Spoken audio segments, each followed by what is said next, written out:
Olá, crianças, tudo bem por aí? Espero que esteja tudo bem com você, com a sua família, né? Todo mundo saudável. Vocês gostaram do meu capacete? Olha, tem profissionais que usam ele. Vocês sabem quais são? São todos os profissionais da construção civil. Esse capacete aqui protege a cabeça das pessoas que estão em uma obra, caso caia alguma coisa lá de cima na cabeça deles. Então não deixa machucar, entenderam? Vocês já ouviram falar na profissão de engenheiro civil? Todas as pessoas que constroem alguma coisa, né, estão orientadas pelo engenheiro civil, que faz o quê? Constrói casas, prédios, igreja, pontes e outras coisas, né? Não é mesmo?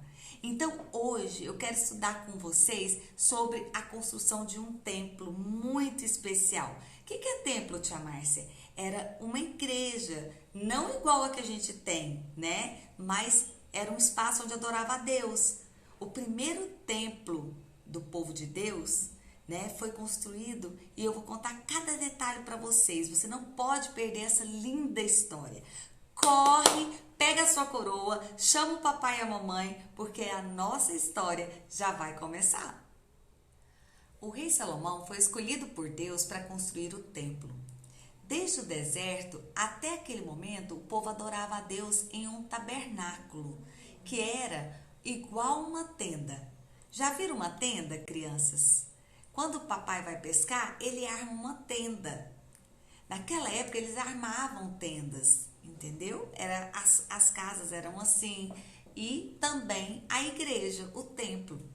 Construir um templo para que o povo pudesse adorar a Deus era um desejo do rei Davi. Então, coisa muito antiga, mas ele mesmo deu a planta do templo para o seu filho Salomão, mostrando como deveria ser cada detalhe do templo. Está lá em 1 Coríntios 28, 11. Deus mostrou tudo para Davi e Davi escreveu e passou para o seu filho Salomão. Davi também deu muitos materiais para a construção do templo. Porém, Deus tem os seus planos e ele tinha escolhido Salomão para essa tarefa. O templo era cheio de detalhes, né? Cada detalhe muito importante e pensado pelo nosso Deus. Foi feito com os melhores materiais que tivesse naquela época, pedras preciosas, muito ouro, tudo porque o nosso Deus merecia, né? Coisas bem bonitas.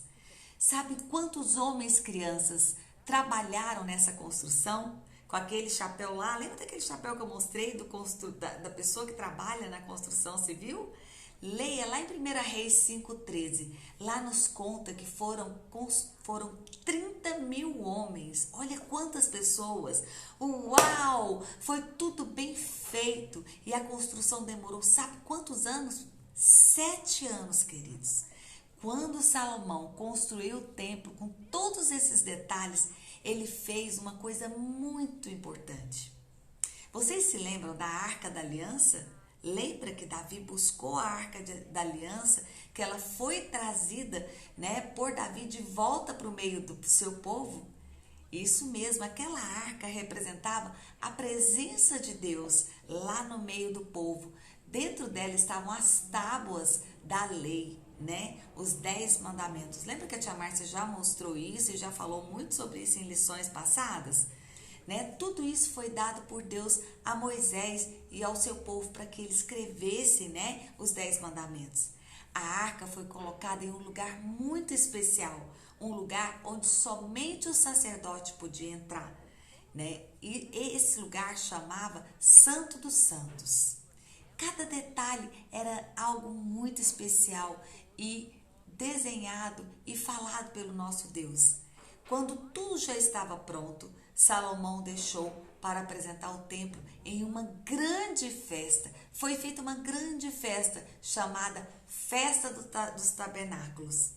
Então Salomão fez uma cerimônia muito bonita, crianças, muito bonita mesmo, para apresentar o templo. E como aqui a nossa igreja não foi feita uma reforma, né? Vocês acharam que ficou bonita? Pintou, ficou linda, né? Então foi isso, mas eles fizeram uma grande festa. Essa festa, essa cerimônia foi feita em 3 partes muito especiais e eu vou explicar agora. Primeiro, Salomão dirigiu-se ao povo e falou que Davi sempre quis construir o templo de Deus, mas Deus tinha escolhido ele, Salomão, né, para fazer isso. E com a construção do templo, né, Deus estava cumprindo a sua promessa para o seu povo. Deus é verdadeiro e tudo o que ele fala se cumpre.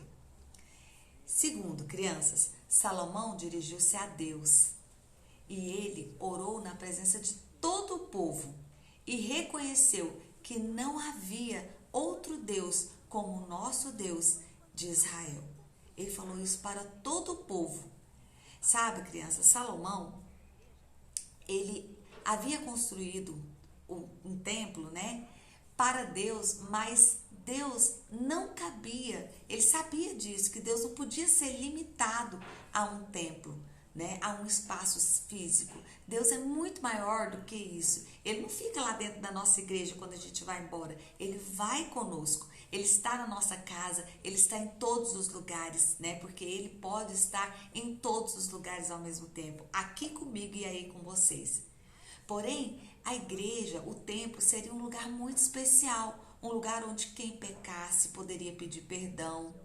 Isso era feito lá no templo. Quando não houvesse chuva, o povo se reunia lá para orar a Deus. Quando houvesse fome, peste, doença ou coisas difíceis, o povo poderia pedir a Deus que os ajudasse. Quando chegasse alguém de outra nação, ele reconheceria que o Deus de Israel era o Deus verdadeiro, porque o povo o adorava e tinha até construído esse templo para ele, né? Quando houvesse guerra, o povo podia orar ao Senhor e Deus ouviria. Salomão então falou palavras muito bonitas para Deus e Deus se alegrou muito com tudo que ele disse. Se fosse hoje, acho que Salomão diria que o templo era lugar de pedir a Deus que nos livre, né, da pandemia, do Covid, não é isso, crianças? Mas graças a Deus, por Jesus Cristo, nós não precisamos entrar no templo para fazer isso. Naquela época precisava, o sacerdote que fazia isso. Mas hoje nós temos livre acesso ao Pai, podemos orar da nossa casa, podemos orar juntos na igreja e graças a Deus por isso, né?